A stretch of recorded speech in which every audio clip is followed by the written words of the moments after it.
কক্সবাজারের পাহাড়ি জনপদ উখিয়া উপজেলার খুনিয়াপাড়া ইউনিয়নের দাড়িয়াদিঘি গ্রামের মহিবুল্লাহ আলম আর কলিমুল্লাহ নিরুদ্দেশ প্রায় ২.৫ বছর। তাদের মতো এই গ্রামের বহু যুবক দল বেঁধে দেশ ছাড়েন গোপনে আইন রক্ষাকারী বাহিনীকে ফাঁকি দিয়ে। আর এ কারণে নিরুদ্দেশ ও নিখোঁজদের ব্যাপারে স্বজনরা ছিলেন নিশ্চুপ। কিন্তু বিদেশে পাচার হওয়া মানুষের উপর নির্যাতন আর নৃশংসতার খবরে অনেক কথাই এখন বলছেন তারা। বিগত ২-২.৫ বছর হয়েছে বাড়ি থেকে নিখোঁজ। থাইল্যান্ডের ওই ঘটনাটা শুনে আসলে আমাদের পিতামাতারা খুবই চিন্তিত, ওখানে আছে বলেই ধারণা করে ওরা। পাচার হওয়া লোকজনের খোঁজে স্বজনরা এখন ধর্ণা দিচ্ছেন জনপ্রতিনিধিদের কাছেও। আমার ইউনিয়নে অন্তত ২০০-র কাছাকাছি লোক নিখোঁজ রয়েছে। এসব পরিবার যারা নিখোঁজ আছে তাদের পরিবার উদ্বিগ্ন, তারা খবরের অপেক্ষায় আছে কখন তাদের স্বজনের একটি সন্ধান পাবে।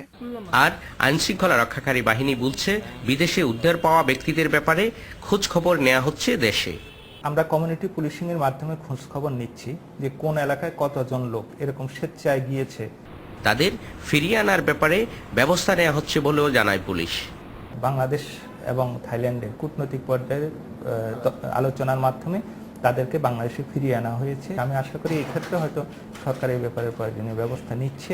কিন্তু প্রশাসনের এই আশ্বাসে খুব বেশি ভরসা পাচ্ছেন না বলে অভিযোগ ভুক্তভোগীদের।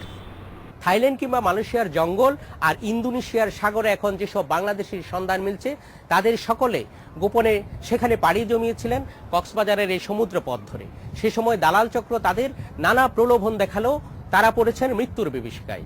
আর তাদের উদ্বিগ্ন স্বজনরা এখন অপেক্ষা করছেন কবে দেশে ফিরে আসবে পাচার হওয়া সেসব মানুষরা। Mamun Abdullah, independent news, Cox's Bazar.